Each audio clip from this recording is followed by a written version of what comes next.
Beszélgető partnerem a Sziama Evelyn, antidiéta szemléletű dietetikus. Szia Evelyn, üdvözöllek, és nagyon szépen köszönöm még egyszer, hogy elfogadtad a meghívást. Nagyon örülök, hogy az első beszélgető partnerem te vagy, nagyon-nagyon megtisztelő. És üdvözlöm a hallgatókat is, egy nagyon érdekes témáról, az étkezésről, étkezési zavarokról fogunk beszélni, és arra kérlek első körben, hogy kérlek mutatkozz be, hogyha lennének olyan hallgatók, akik nem ismernek még téged, vagy nem találkoztak volna veled TikTokon, hogy mesélj magadról, hogy mivel is foglalkozol, és ki vagy te. A Sziama Evelyn vagyok. Antidiéta szemléletű dietetikusi titulust azért szeretem használni, mert szépen körülírja, hogy úgymond nem a hagyományos rendszerben működő táplálkozástudományi szakember vagyok.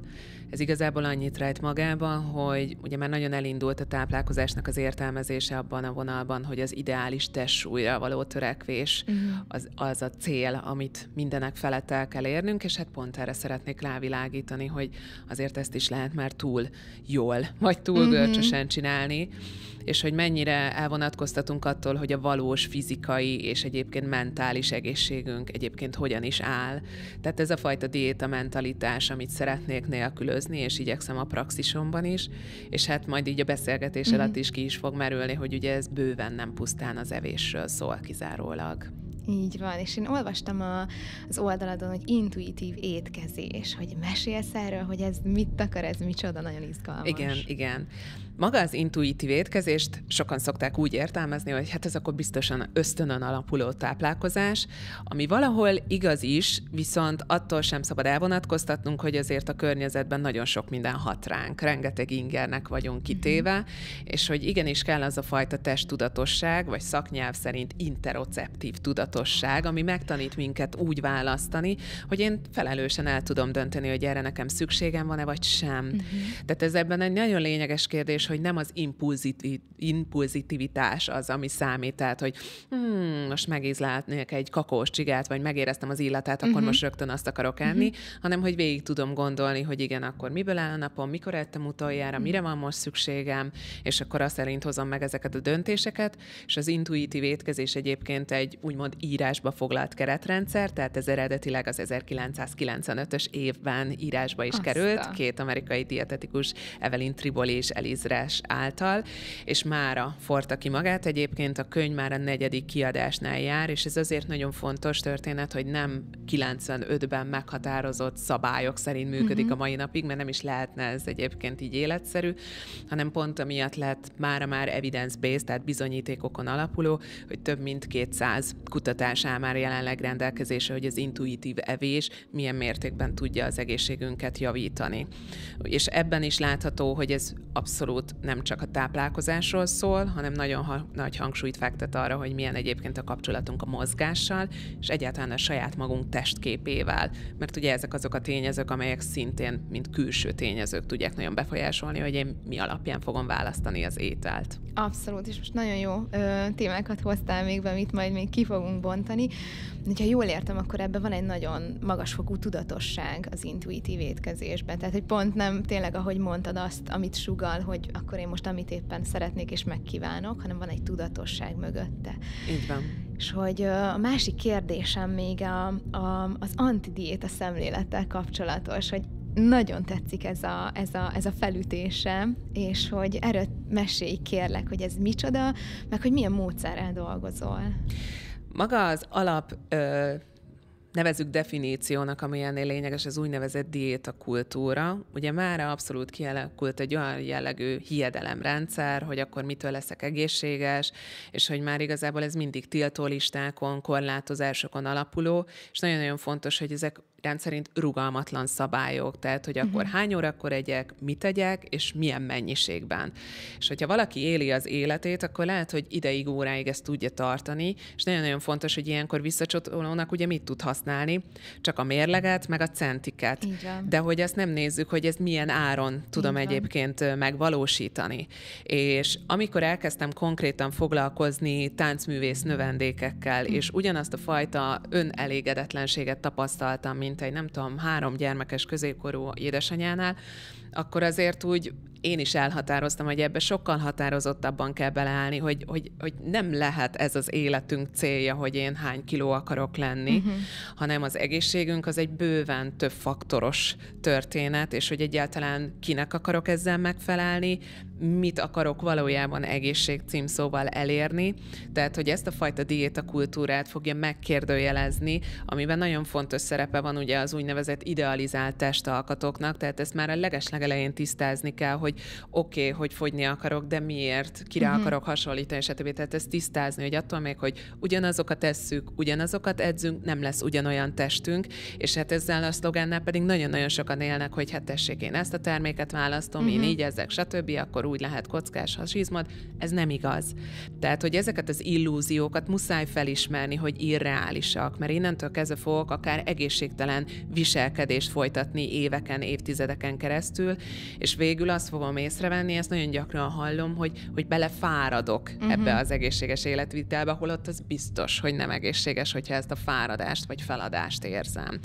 Tehát, hogy ezt szeretnénk így boncolgatni, és ez most így összefoglalva nagyon egyszerűnek tűnik, de amikor valaki mondjuk először megkapja ezt az infót, kisétál az ajtón, és szembe találja magát a reklámokkal, a plakátokkal, hogy akkor most mégis milyen ruhát vehetek fel, stb., akkor egyből megint megy ez a kérdés benne, hogy most akkor mit is szeretnék csinálni.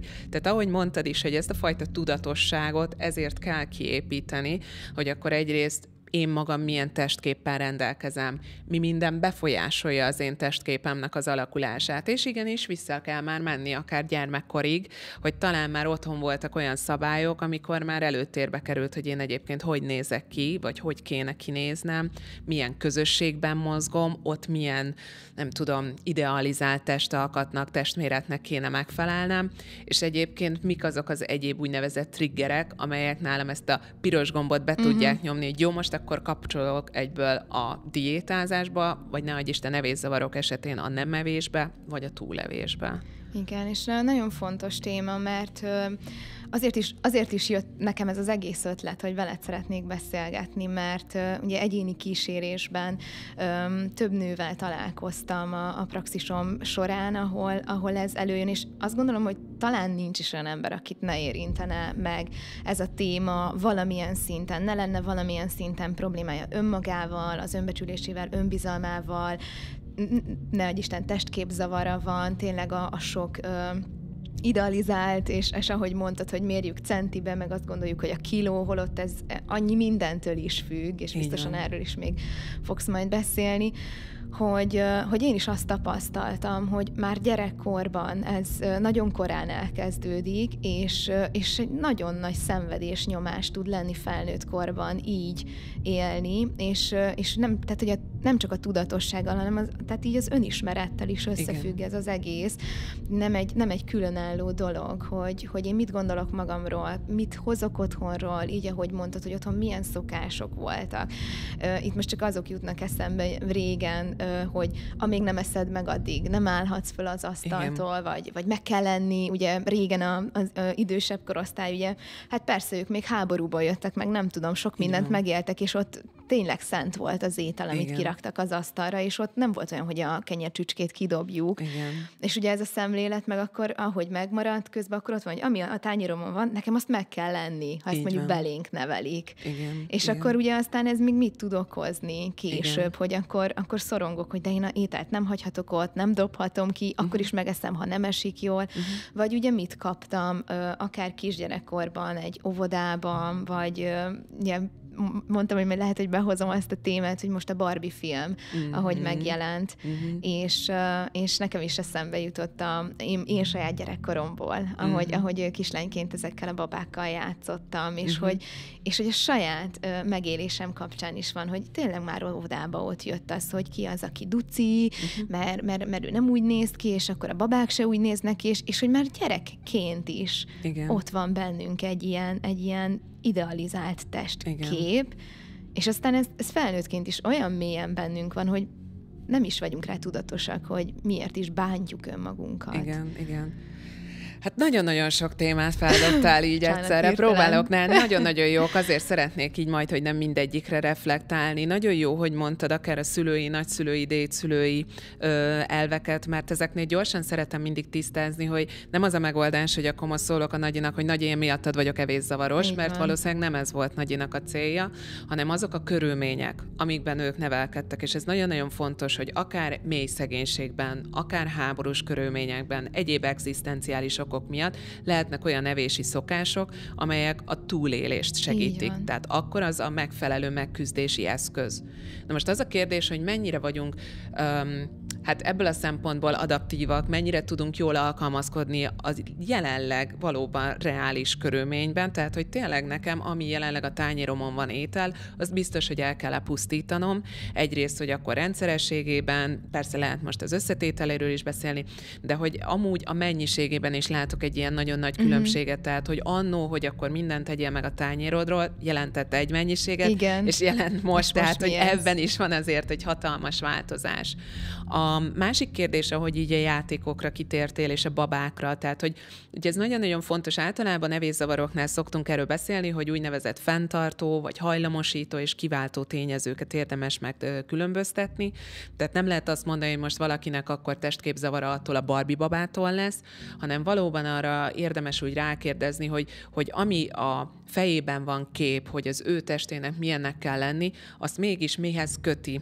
És ilyenkor vissza lehet valóban vezetni, hogy ugye ezt annyiszor elmondjuk csak, hogy talán ebbe a kontextusban nem annyira jön elő, hogy maga az evés, maga az, hogy én hogyan viszonyulok magamhoz, igenis ezeket a játékokon keresztül fogom legelső körben kitapasztalni, és hogyha azt látom, hogy egy nő attól nő, hogy ilyen hosszú combjai vannak, olyan dereka, amiben amúgy nem fér bele a feje, elképesztő sminkelt arca, csak magas sarkúban járhatna, stb. Akkor ezek tényleg be tudnak ivódni. És egyébként nagyon fontos, hogy ezt nem szabad így elkülöníteni, hogy ez akkor csak a nőkre jellemző, mert férfiakkal szemben ugyanilyen jellegű irreális elvárás van, akár a muszkularitását tekintve, hogy most akkor milyen izmos testnek kell lennie, és hogy közben ilyenkor megint azzal nem akarunk úgy szembenézni, hogy például az a jelenlegi életmód, tehát hogy ülésben kényszerülünk mindent csinálni, a munkavégzésünktől kezdve, a szabadidős programjainkon át mindent.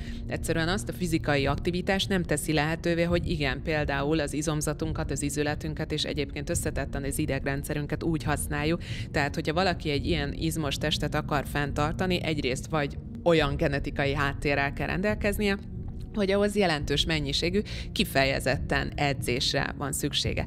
Tehát, hogy ezért fontos ettől elvonatkoztatni, hogy pusztán külsőleg én nem ítélhetek, hogy akkor ki milyen szokásokkal rendelkezik, mert van, amikor összhangban van, de valamikor baromira nem.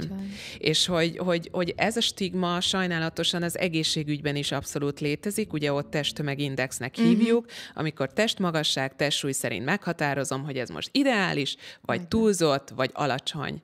És semmit nem tudok még az egyénnek a szokásáról, hogy mi vezetett oda. És nagyon-nagyon sok rossz példát mondhatnék sajnos erre, ugye kritikusan az evészavarok, amik ide illők, és hogy például egy bulimiás, vagy egy falázzavarra jellemző tünetegyüttes, azért nem biztos, hogy annyira kiderül elsőre. Tehát ugye általában, ha evészavarokat említünk, akkor talán az anorexia, ami beugrik az embereknek, ami valóban nagyon-nagyon fontos vele foglalkozni, mert akár egy halálos kimenetű pszichoszomatikus betegségről beszéltünk, de nem ez a leggyakoribb evészavar típus. Éppen amiatt, mert ugye testméret alapján ez a legkirívóbb, de a többiről nem látunk ilyen jellegű visszacsatolást, teljesen átlanos, átlagos testalkatú személy is lehet nagyon-nagyon súlyos evészavarban, és ez csak úgy tud kiderülni, ha én elkezdek vele beszélgetni a viselkedésnek a motivációjáról. Hogy akkor mondjuk, ha elkezd beszélni az ételről, és elmondja, hogy hát egy picit bűnöztem, ezért lelkiismeret furdalásom van, azt nem lenne szabad, stb. Akkor ezek úgy érzékeltetik, hogy valami van a háttérben. És ilyenkor szoktam mosolyogni, amikor valaki mondjuk már látja is így a munkásságomat, és akkor hogy biztos, hogy akkor a közösségi médiában én kép alapján már meg tudom határozni, hogy kinek van evészavar. Nem a kép alapján, hanem a kép leírás alapján.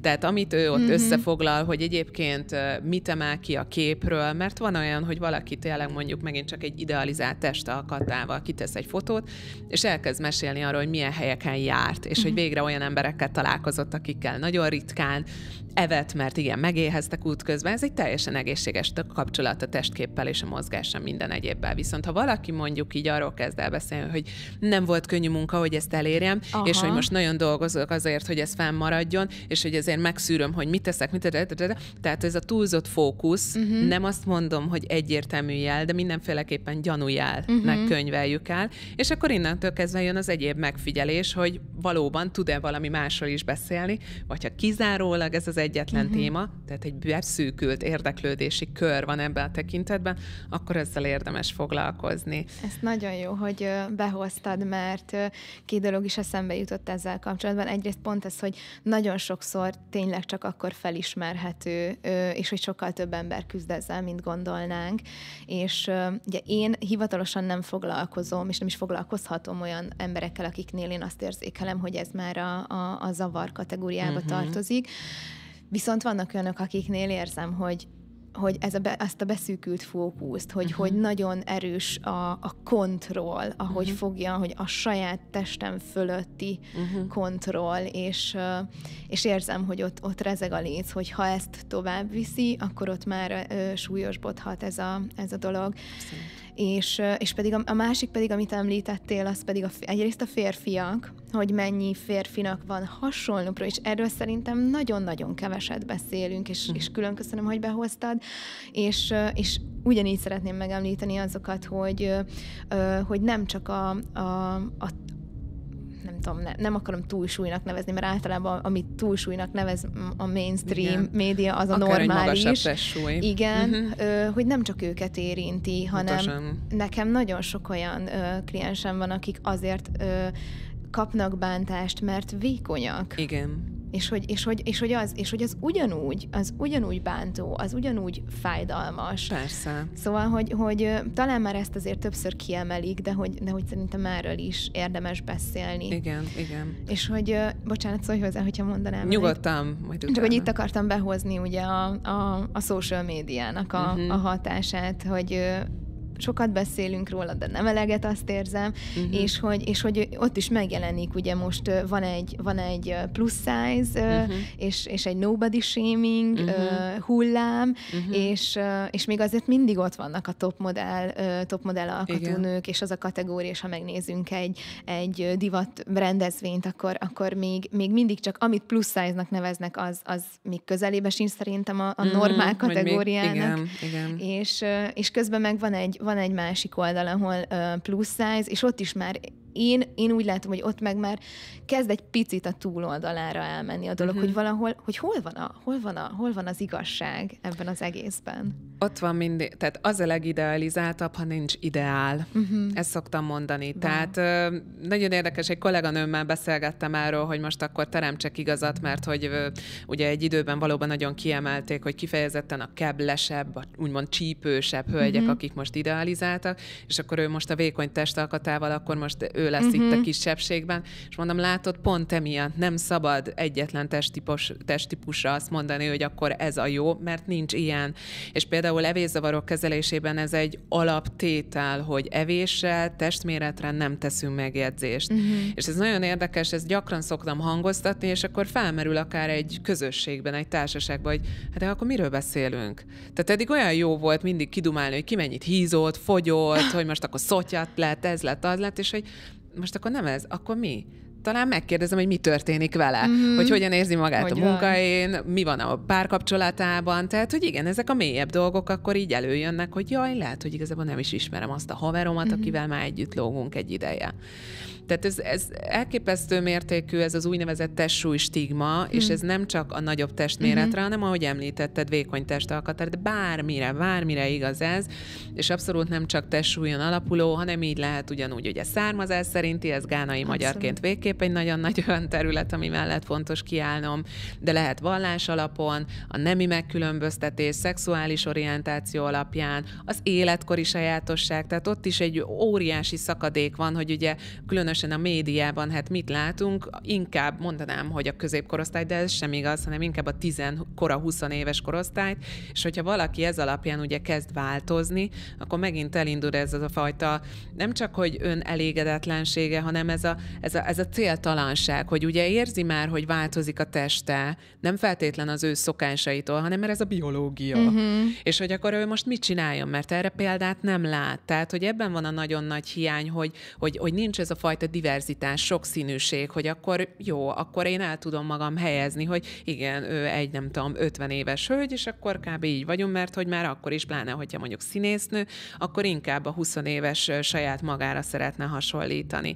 Tehát, hogy nagyon összetett itt a probléma éppen amiatt ugye a hátterében ott van igenis a fogyasztói társadalom, aminek a célja, meg nem is a célja, hanem a generátora, az pont ez a fajta elégedetlenség, hogy szükséged legyen ugye termékre, szolgáltatásra, hogy na, akkor azt így tudod megváltoztatni. Tehát, hogy nagyon-nagyon bonyolult ez a kérdéskör, és ezeket éppen amiatt szeretem fejtegetni, hogy emiatt nem lehet egyik napra a másikra életmódot változtatni, mert az életmód ebből látszik, hogy nem csak az evés és az edzés lesz, hanem engem egyébként milyen ingerek érnek, milyen egzisztenciális hátterem van, hogy városban élek, hogy faluban élek, egyébként milyen országban, milyen társadalomban, kultúrában.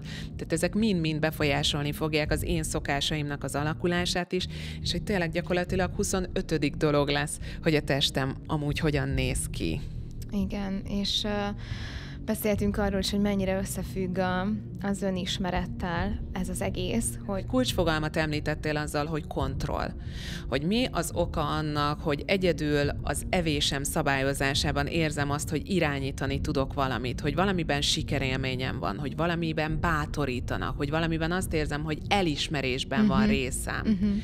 És hogy nem kicsit kapcsolódik akár itt a függőségek témaköréhez is, hogy olyankor is ugye gyakran beindul a hibáztatás, hogy de hát nem látja, hogy akár az alkoholtól, akár az egyéb élvezeti szerektől mennyire függ már, hogy ez tönkreteszi az életét, és hogy ilyenkor mi meg azt nem látjuk, hogy az a néhány perc, néhány órányi boldogság, az más egyéb körülményben nem lenne rá lehetősége. És hogy valahogy ezek a kényszeres evések, kényszeres étkezések, testedzések, tehát a testtel való elfoglaltság, az ugyanez a kategória, tehát ezért nagyon összetett ez a téma is, hogy nem lehet csak azt mondani, hogy betegség, mert nagyon gyakran maguk az evészavarral érintettek is megfogalmazzák, hogy ez sokszor a barátjuk, ez sokszor az ő társuk, hogy ebben jól érzik magukat, és hogy vannak jelek, amik persze azt mutatják, hogy ez hosszú távon neki nem kedvező, de mégis akkor per pillanat ezt a fajta szorongást, vagy ezt az önmarcangolást, ezt tudja oldani, hogy ezt ő irányítja. És akkor látja, hogy ő akkor most 25 kilokalóriát akar fogyasztani, akkor azt így kikalkulálta, és úgy lesz. Más kérdés, tehát ezt megint csak dietetikusként szeretném mondani, hogy attól még, hogy én egy tápanyagtáblázatban azt látom, hogy akkor ott az almának annyi lesz a kilokalória tartalma, az egy vizsgálat alapján a laboratóriumban úgy lett meghatározva. Attól még nem biztos, hogy az én tányéromon lévő almának is ugyanannyi lesz az energiatartalma. Lehet, hogy egy esetleg más fajta, más termőföldön ér át, más volt a napsütéses órák száma, tehát hogy el fog térni, igen, és attól, de hogy ezzel is szeretném így árnyalni a képet, hogy nem lehet így számokra ezt kötni, meg azt sem szeretem, ez is egy ilyen vakvágány tud lenni akár a sporttáplálkozásban, hogy én akkor meghatározom, hogy milyen mennyiséget használok fel a testmozgás alatt, és akkor annak megfelelően számolom ki, hogy mit tegyek. Nem összehasonlítható akár egy balett-táncművésznek az a teljesítménye, amit mondjuk egy rúdgyakorlat során csinál, és mondjuk a pulzusmérője azt mutatja, hogy mintha ülne egész végig, igen. Mert lehet, hogy nincsen kiugró pulzusa, de gyakorlatilag végig úgynevezett izometrikus, statikus mozgást csinál, tehát hogy izomfeszülése folyamatosan van több órán keresztül is akár, és akkor én most itt hogy fogom meghatározni, hogy na, akkor mi volt az ő kalóriafelvétele, vagy hogy igénye. Tehát, hogy ezeket ezért nem érdemes így, és hogyha valaki már számol csak úgy viccből is akár így kalóriát, hogy akkor ő egy nap mennyit fogyaszt, akkor láthatja, hogy ez egy nagyon időigényes dolog. És ugye ez nem csak annyi, hogy most ha erre nincs időd, akkor majd lesz a betegségre. Nagyon nem szeretem ezeket a közhelyeket használni, mert hogy miért van erre szükség? Miért nem bízik meg abban, hogy egyébként tényleg meg tudja érezni, hogy ő most mennyire éhes, és tapasztalhatja, hogy az egyik nap mondjuk nagyobb az étvágya, míg a másik nap meg annak közel a felét sem tudná elfogyasztani. Vagy az összetétele az étkezésbe, hogy az egyik nap inkább teszem azt folyós állagúakat választana, vagy hidegebb hőmérsékletűeket, például kánikula idején, máskor pedig kiadósabbat, akár zsírtartalmában, vagy keményítő tartalmában, igenis úgy laktatóbb ételeket szeretne. És hogyha én ilyenkor belemegyek ebbe az ételdémonizálásba, hogy ez jó étel, ez rossz étel, akkor ugye megint elvágom magamtól azt a lehetőséget, hogy én rugalmasan válasszak, hogy igen, de én most szeretnék krumplit enni. Nem, nekem most elég a saláta. Vagy pont azt mondom, hogy mind a kettőből szeretnék enni, mert kell annak a roppanósága, a másiknak meg a krémes állaga. Tehát, hogy amikor észrevesszük azt, hogy ilyen külső szabályok miatt mennyire bekeretezzük a magunk lehetőségeit, és hogy így az órunkig nem látunk, hogy amúgy mennyi minden másra lenne még egyébként így lehetőségem foglalkozni, időt tölteni, és hogy nekem ezért volt mindig gyanús, először személyedzőként dolgoztam, és abból kezdtem így dietetikusnak tanulni, és hogy mindig ez volt nekem a furcsa, hogy én miért nem várom el az emberektől, hogy ennyire belebetegedjenek a táplálkozásba, és annyira örülök neki, hogy zöldfülű edzőként sem volt ez nekem sose célom. Igen, és most így eszembe jut, a legutóbb posztoltad, nem is tudom, hogy merre voltál, de hogy a lángos tetted, mert hogy azt kívántam, és annyira tetszett, szóval, hogy nekem ez iszonyatosan tetszik a te social media jelenlétedben, hogy dietetikusnak, nem, és igenis kirakod, hogy de nekem ez most jól esik, én ezt most megeszem, és akkor mi van? Igen. És hogy nincs bűntudatom, és nem kell, hogy az legyen. Igen. És hogy ez tök normális, hogy ha megkívántam, és egyébként meg tudom, hogy én egészségesen élek, és jó, akkor miért ne lehetném meg, hogy amit mondtál, ne démonizáljuk, hogy nincs olyan, hogy ez most rossz, és akkor tiltólista, vagy nem tudom, akár a cukor, és nagyon sok, a szénhidrát, most már minden szénhidrát, és akkor nem tudom, csak a ketó, vagy csak a nem tudom micsoda. Igen. És igen, és akkor még itt bejön az, hogy tulajdonképpen az összes ilyen diéta, és tényleg legyen szó bármiről, hogy ugye a hatásmechanizmusában úgy működik, hogy alacsony szénhidrát, alacsony kalóriatartalma van, tehát igazából mindegyik megvonja a szervezettől. Igen, és valójában mindegyik, nevezzük bárminek is, mindegyik így működik. Igen. És hogy ezt lehetne úgy is csinálni, hogy nem diéta, ahogy mondtad, beszélhetünk arról is, hogy mi a diéta és az életmód között a különbség, és szerintem pont ez, hogy nem feszültségből, és nem hiányból, nem egy, nem tudom, félelemből, még sorolhatnám sok ilyen ez fontos kifejezés benne, úgyhogy köszönöm, hogy említetted. Tehát ebben pont az a lényeges is, hogy ha már életmód, akkor tudom, hogy mindig csak azért is a táplálkozásra és az edzésre asszociálunk, de így szoktam megkérdezni, hogy hány olyan étkezésünk van, amit mondjuk csak azért kezdünk meg, mert találkozunk valakivel. És ez innentől kezdve rossz, mert hogy úgy kávézom, hogy akkor találkozom valakivel, és hogy egyébként biológiailag nem vagyok éhes, de most akkor így veszek fel energiatartalmat, akkor ez rossz. Nem rossz, de meg tudom határozni, hogy akkor milyen mennyiséget fogok abból kérni, vagy hogy lehet, hogy megbeszéltük, hogy kávézunk, de bocs, én most inkább szeretnék egy teát inni. Tehát, hogy ezeket a rugalmas hozzáállásokat kell ilyenkor is megfigyelni, és az, hogy az egyik, ami nagyon tanulságos volt nekem, még edző voltam, és akkor vezettünk ilyesfajta életmódprogramot, és az egyik kliensem mesélte, hogy lelkiismeret furdalása volt amiatt, hogy kihagyta az egyik közös edzést, mert beteg volt. De hát mondom, beteg voltál. Hát igen, de most nem tudott eljönni, most nem dolgozta le akkor azt az ételt, mert most a regeneráció az elsődleges, hogy felépüljél. Tehát nem lehet megint csak azt nézni, hogy jó, de hát most akkor nem lesz olyan tónusban, és akkor mi van? Tehát nem tudsz kimászni az ágyból, mert ver a láz, örülsz, hogy egyáltalán valami benned marad. Tehát itt is ez a flexibilitás szükséges, hogy igenis, azért fogok magamért tenni, hogy összekapjam magam, és erre akkor mindenki egyébként kitapasztalhatja, hogy mire van szüksége, hogy behúzza a függönyt, hogy szemmaszkot tegyen magára, hogy senki ne szóljon hozzá, vagy pont, hogy arra van szüksége, hogy valaki ott legyen mellette, hogy vigye a húslevest, és hogy most akár megetesse, stb.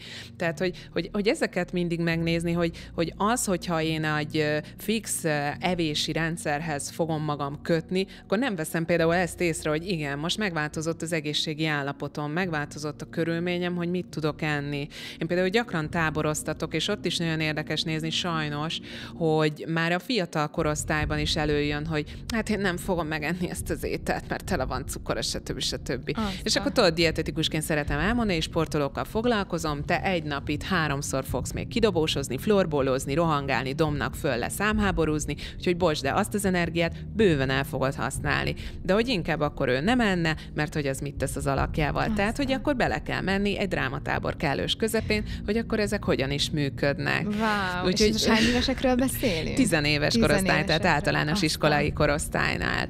És hogy ez most egyetlen példa volt, de bárhol előjöhet ez, hogy annyira bele tudunk ebbe temetkezni, és hogy ettől így nem nyitjuk ki a szemünket a világ egyéb eseményeire, és hogy megint csak ez az ételhez való hozzáférhetőség, hogy továbbra is, hogyha valaki ennyire tudja szabályozni az ő evését, ez valahol egy ilyen bocsánat, de luxus körülményeket eredményez, hogy igen, ő megengedheti magának, hogy most abból a boltból vásároljon, olyan alapanyagból válasszon, stb.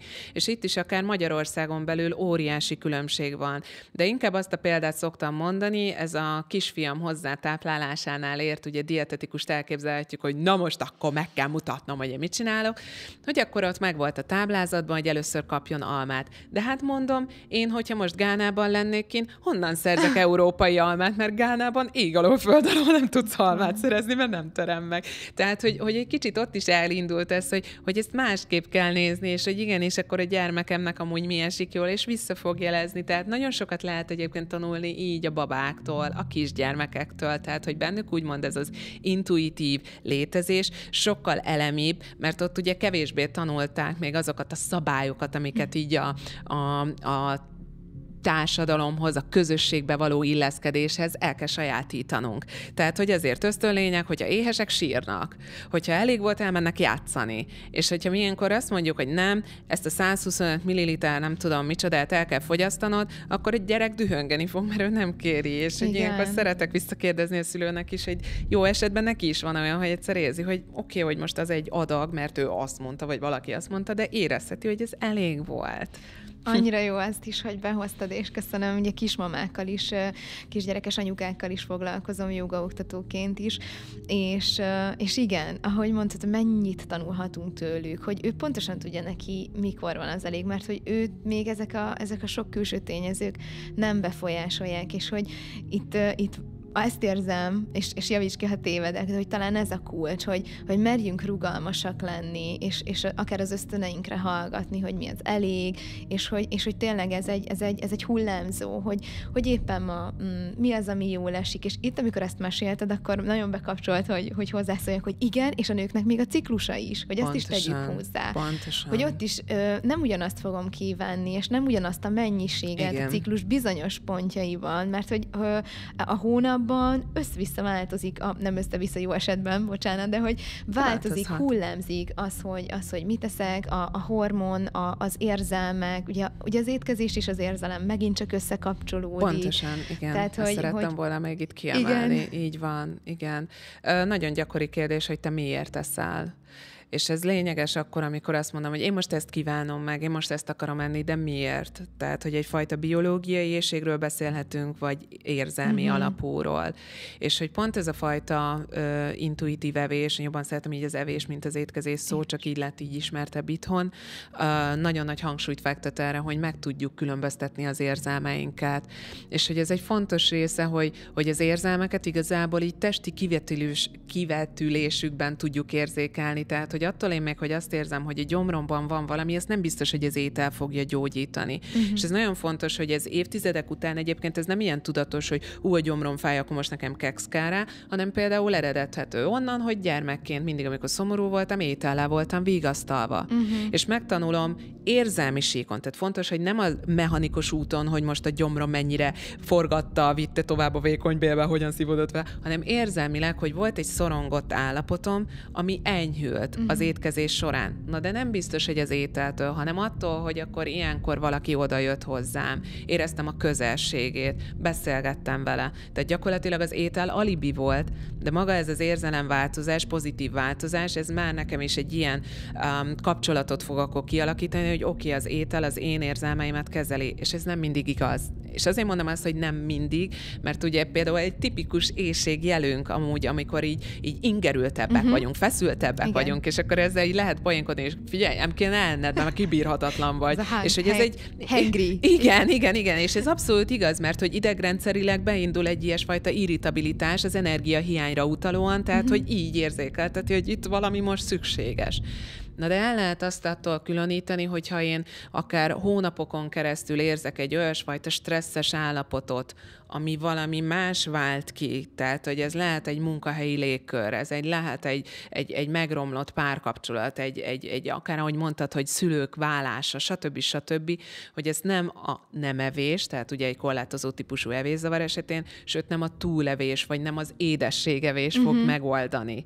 Tehát ez nagyon-nagyon fontos ebben, mert talán ilyenkor szokták félreérteni, hogy az intuitív evés az attól még, hogy kiemelés, mondjuk én is, hogy felteszem ezt a lángos posztot, nem azt hivatott, hogy csak ezt edd, hanem hogy lehetőséged van rá. De ugyanúgy feltettem olyan salátás fotókat, de pont azért nem fogok feltenni salátás fotókat, mert beütöd a Google-be, hogy dietetikus, biztos, hogy salátás fotót fogsz látni, de ez nem azt jelenti, hogy ő reggeltől estig kizárólag salátát eszik, vagy ha igen, akkor ott is egyébként evészavar van a háttérben. Tehát, hogy ezeket ezért jó felgöngyölíteni, és nagyon jó azt látni, amikor valaki így kap egy ilyen heuréka élményt, hogy wow, nem vagyok tisztában a magam érzelmeivel. Nem tudom, hogy ezeket hogy érzem. Nem tudom, hogy mi a haragom, mi a dühöm, mi az, amikor nyugodt vagyok, hogyan lazulok egyáltalán el. Milyen más eszközöm van arra, hogy megnyugtassam magam, mint az üvegmogyorókrém. Tehát, hogy ezeket olyan jól látni, és itt kapcsolódik össze, és szerintem válik mindenki számára egyértelművé, hogy a pszichológia és a dietetika nagyon-nagyon szorosan együtt mozog, és hogy ezért nem lehet vaskalaposan csak az egyikkel, csak a másikkal foglalkozni, mert mind a kettő magas labdát dob fel a másiknak, és hogy a tudatosításnak meg itt van a szerepe, hogyha én igen látom, hogy mindig, amikor full ideg vagyok, akkor az ételhez nyúlok, tehát nincsen más opcióm, hogy tudom, hogy találkozom akkor a barátnőkkel, vagy elmegyek az erdőbe sétálni, vagy csak leülök, és néhány mély levegőt veszek, stb. Nagyon-nagyon sok praktika lehet erre, vagy pont az, hogy igenis segítséget fogok kérni, nem feltétlen szakembertől, de hogyha egy nagyobb elakadást érzek, hogy igen, mindig ebben az automatizmusban találom magam, nem így fogom fogalmazni természetesen, de hogy észreveszem, hogy mindig ugyanazokat a köröket futom, akkor ott már igenis szakembertől fogok segítséget kérni, hogy vajon ezt hogyan tudom másképp kezelni. És így fogom esetleg észrevenni, hogy kevesebb pizzát, kevesebb csokit, kevesebb süteményt fogok enni, nem azért, mert megtiltom magamtól. Tehát ez fontos, hogy pontosan amikor ott van előttem, hogy ez sem szabad, az sem szabad, ez sem elhetem, mert valaki azt mondta, tudod, a tiltott gyümölcseffekt. Hát annál inkább fogom kivenni, annál inkább fogok. Idő kérdése. De ha lehetőségem van rá, pusztulásig fogom azt tenni. Tehát, hogy én ezért, tiltakozom ennyire így a fogyókúrák ellen, hogy nem vesszük észre, hogy hosszú távon így fogunk igazából emiatt hízni. Tehát nagyon fontos egy testsúlysemleges szemléletben is, hogy így észreveszem persze a testtömegi változást, de hogyha látom, hogy amiatt, mert korlátozom, kibírom, émelygek az éhségtől, de kibírom, azt lehet, hogy nem holnap után, hanem majd hetek múlva fogom igen. Akkor úgy, hogy rá se bírok nézni arra a pufi rizsre, rá se bírok nézni már a zöldségfélékre, mert ugye az alatt az időszak alatt csak ezeket lehetett, és persze, hogy azokhoz az ételekhez fogok nyúlni, amiket addig nem lehetett fogyasztanom. Ugye ez ugyanannak az éremnek tulajdonképpen, mintha két oldala lenne. Tehát volt-e az, hogy nincs kontrollom, és nem foglalkozom vele, és utána meg fogom, és akkor tiltom, és túl kontrollálom. És ezt szoktuk beszélni pszichológiából is, amikor klienst kísérünk, hogy nem a két véglet, hanem hogy hol van a kettő között az arany középút. Igen. És azt hiszem, most erről beszélgetünk itt, és nagyon örülök, hogy eljutottunk oda, hogy ahogy megemlítetted és behoztad, és nekem ez abszolút a hitvallásom, amivel én dolgozom, hogy a test és a lélek, azt nem lehet elkülöníteni, és az érzelmeket, és hogy igen, azt érzem, amikor ilyen étkezési, evési, ahogy mondtad, hogy evési problémákról vagy zavarokról beszélünk, vagy ott a határon mozognak a kliensek, hogy ott a test felől is meg kell közelíteni, hogy az érzelmek, hol vannak a testemben az érzelmek. Még azokkal a kliensekkel is, akiknek esetleg nem az evéssel van problémájuk, vagy nehézségük, ott is azt tapasztalom, hogy nem nagyon tudnak az érzelmekről beszélni, nem nagyon tudják megfogalmazni. És olyankor mindig azzal szoktuk kezdeni, hogy jó, akkor csak figyeljünk bele a testünkbe. És már ez is olyan idegen, hogy Úristen, nekem tehát, hogy érzem a testemet, hogy mi van a testemben, hogy ez jelez, és akkor utána feljön, hogy jó, akkor milyen testérzeted van. És elindulunk onnan, hogy hát fú, nem tudom, nehéz, mindenhol, szorít. És akkor utána igyekszünk egy kicsit konkretizálni a dolgokat, hogy ugye ezek ilyen metaforák még mindig csak így távolról, szorít, satuba vagyok fogva, nem tudom, mondunk ilyeneket, hogy jutunk el egyre mélyebben így a vödör aljára, hogy akkor hát nem tudom, gombóc van a torkomban, és akkor aztán talán megfogalmazom, hogy akkor kicsit lejjebb érzem azt, hogy itt nehéz, jól lélegezz bele, figyelj oda, és ez lehet, hogy nem egy ülés, az lehet, hogy 12, lehet, hogy nagyon sok. Igen. Amikor eljut oda, hogy meg tudja fogalmazni, hogy itt azt érzem a mákasomban, hogy szomorú vagyok, vagy fáj, vagy ahogy mondtad, érzem a gyomromban azt, hogy dühös vagyok. És hogy akkor hoppá, akkor nem is az van a gyomromban, és akkor miért? És ahogy feltetted a kérdést, hogy akkor miért teszem? Igen. De hogy mekkora út odaig eljutni, hogy ezt meg tudjam fogalmazni, hogy miért teszem. Igen. Mert lehet, hogy ez van mögötte, hogy azt se tudom megfogalmazni, hogy dühös vagyok, és a gyomromban egy szorítást érzek. Igen. Ez az egyik legfontosabb, megint csak kritikus példát azért mondok, mert így talán jobban lehet szemléltetni, hogy evészavarok esetén nagyon látható például ez az érzelemszabályozási probléma is, tehát hogy nem tudják maguknak meghatározni, hogy most szomorúak-e, jó, most kedvtelenek, de hogy amúgy a dühüket hogy fejezik ki, és hogy ilyenkor egy úgynevezett érzelemkereket szoktam megjeleníteni, és ez így sokkolja gyakran őket, hogy Jézusom, ennyi érzelmünk van, és bizony, és hogy ezeket meg kell tudnunk élni. Tehát, hogy pontosan ezért fontos így visszamenni abban, hogy én ezeket korábban hogyan kezeltem. Vagy sajnos gyakran szoktam ezt a példát elmondani, de hogy ezzel is lehet érzékeltetni, hogy nem kliensem volt, mert egyetlen egyszer beszéltünk, és már akkor megvilágosodott, hogy ő gyakorlatilag az ételt ugyanarra használja, amire az édesanyja az alkoholt. Tehát számára az egyértelmű volt, hogy ő nem akar az alkoholhoz nyúlni. De hogy így vált világos-e számára, hogy ő ugyanezt csinálja az étellel. Hogy ezt felismerje, hogy ezzel nem fog tudni egyedül megküzdeni. Ehhez kell pszichológus segítsége, hogy egyrészt azt az életszakaszt, amit akkor így az édesanyjával töltött, ezt hogyan dolgozza föl, és hogy azokat a helyzeteket, amikben megtanulta, hogy jó, ebben valamilyen eszköz lesz a segítségemre, nem biztos, hogy ez eszköz lesz, hanem hogy hogyan tudja akár a körülményt megváltoztatni, vagy az ő viselkedését. Tehát, hogy annyira gyönyörű ez a terület, és hogy pontosan abból látszódik, hogy az érzelmünk ez egy nagyon reaktív dolog is lehet, és egy pillanat tört része alatt tud megváltozni, nem csak a szélsőségekből, hanem átalakulhat, meg nem egyféle érzelmet érzek, és hogy erre szoktam mondani, hogy olyan jó magas labda mindig az evés. Tehát ezt, hogyha így fedjük egy diétával, akkor pont ezeket nem tudom megismerni, hogy mi történik velem. És hogy a naplózás, ez egy szuper jó dolog, de nem az, amikor számolom a grammokat, meg a kalóriákat, mert megint a leglényegtelenebb dolgokat fogom lejegyezni, és rengeteg időt eltölteni, hanem mint egy kvázi tájékoztatásul persze leírom, hogy mit tettem, mert segít akkor vizualizálni, hogy hol is voltam, mit csináltam, miért tettem, mi történt velem, és akkor esetleg le tudok ülni saját magammal, hogy akkor mit éreztem, mit gondoltam, mire reagáltam, hogyan. Tehát ezt a naplózást egyébként azok is nagyon meg szokták szeretni, akik maguk mondják, hogy ők ezzel biztos nem fognak foglalkozni. Mindig javaslom, hogy kézzel írják le, és akkor ezzel így lehet előrelépni, pláne, hogyha visszatekintőleg szeretnénk egy kicsit foglalkozni, hogy emlékszel, hogy fél évvel ezelőtt így eszedbe se jutott például, hogy akkor olyankor mennyire nyúltál az ételhez, vagy a nem evéshez, és most meg mit csinálsz helyette, tehát, hogy ebben nem lehet mérce, hogy hány kalóriát ettél meg, hanem, hogy más lesz már ez a fajta reakció és viselkedés így a világ felé is. Jaj, nagyon jó. Csak iszom a szavaidat, ahogy itt ülök veled szembe, mert hogy az már nekem is leesett, de hogy olyan érdekes, hogy azért még én nekem is van sokszor olyan, hogy rajta kapom magam, hogy elégedetlenkedem magammal. Én mondjuk most már nem állok rá a mérlegre. Ugyanannyi voltam, mint utána később, és teljesen máshogy nézett ki a testem. És most is annyi vagyok, és most viszont 13 jogaórát tartok egy héten, tehát, hogy sokkal többet, és most is ugyanannyi kiló vagyok, és megint teljesen máshogy néz ki a testem.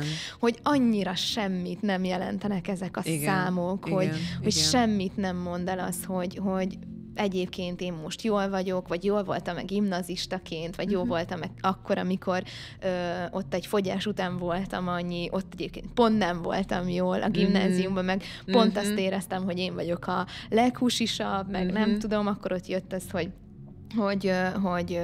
hogy kerekebb, hogy fönt, hogy mellesebb vagyok, akkor azt ugye takarni kell, akkor előre estek a vállalatok, hogy olyan dolgok jönnek ebből, hogy indul nem is tudom lavina. Hova. Igen, indul a lavina. Igen.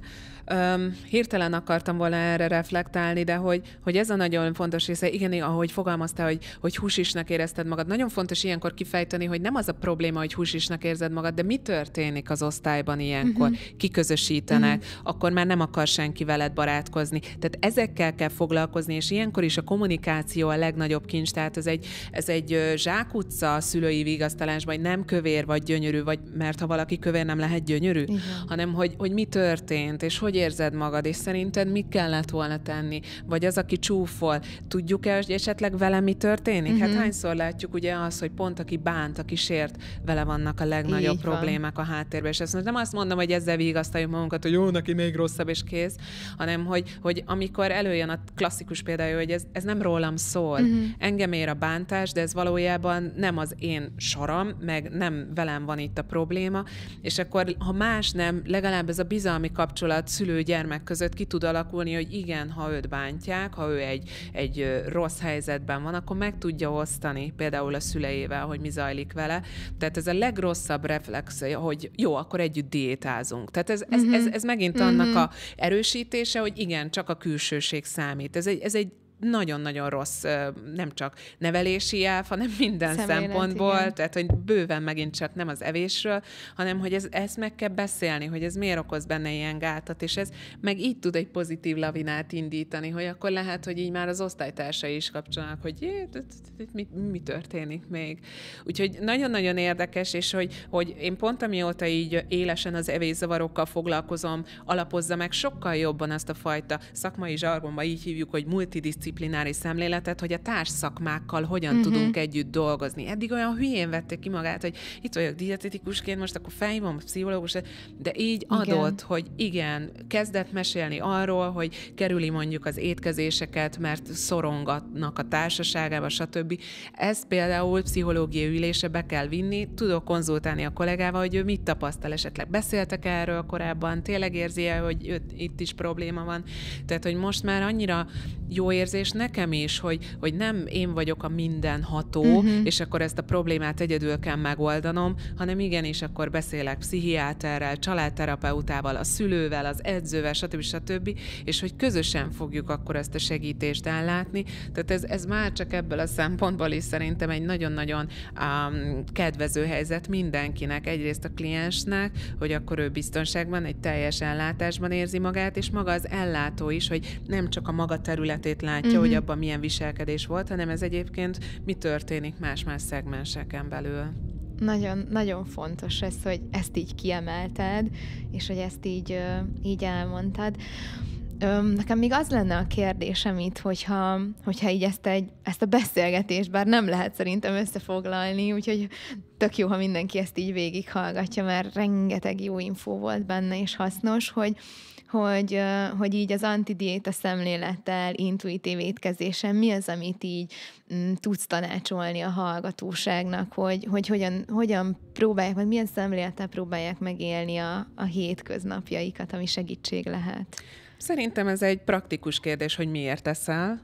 Tehát itt mindenki magára nagyon szépen így tudja formálni, hogy miért. Hát mert éhes vagyok, és akkor visszakérdezek, hogy biztos, Ha igen, akkor mire? Mert biztos, hogy ételre, vagy valami másra lenne egyébként szükséged érzelmi síkon. Tehát a naplózást azt mint egy 0. feladat mindenkinek abszolút javaslom. Hogyha pedig annyira másoknak való megfelelésnek szánja ezt a fajta evést, vagy a testalaknak a formálását, akkor megint a miért. Miért nem talál egyéb olyan módot arra, a környezete nem teszi lehetővé, a munkahelye szorítja be annyira, mert akkor megint tudjuk, hogy nem a csokit kell a répára lecserélni, hanem lehet, hogy az a közeg, amiben van, számára nem megfelelő. Tehát talán ezek a módszerek, amelyek segítenek az elindulásban. Nagyon szépen köszönöm, és még annyit mondjál, hogyha valaki szeretne téged megkeresni, akkor hol és milyen módon teheti ezt meg? Ja, köszönöm. Én egyébként a közösségi médiában vagyok nagyon aktív, különösen az Instagram felületem az egy játszóterem, de ezen kívül a Facebookon is igyekszem majd, hogy nem egy konszolidált formában megjelenni, TikTokon is rövid videós formában, ezt nagyon-nagyon szeretem egyébként a forgatások miatt is, tehát ne lepődjön meg senki, ha esetleg azt tapasztalja, hogy ott egy másik oldalamat látja, de az is én vagyok, illetve hamarosan most már elindul a weboldalam is, amire azért vagyok nagyon büszke, mert nem csak egyénileg fogok működni, hanem csapatban. Pontosan azt látjuk, hogy nagyon jó, hogy egyre többen ismerik ezt a fajta non-diet vagy antidiéta szemléletet, de ez nem azt jelenti, hogy egyedül velem lehet csak ezen elindulni, hanem itt már akkor többet magammal tudnak akkor segítséget kérni, és természetesen kurzusokat, workshopokat, egyéb tanfolyamokat is rendszeresen szoktam tartani. Nagyon szuper, nagyon szépen köszönöm ezt a tartalmas beszélgetést, és kívánom, hogy nagyon sok emberhez jusson el a szemlélet, és mindaz, amit te vagy, és amit képviselsz. Nagyon szépen köszönöm. Köszönöm szépen.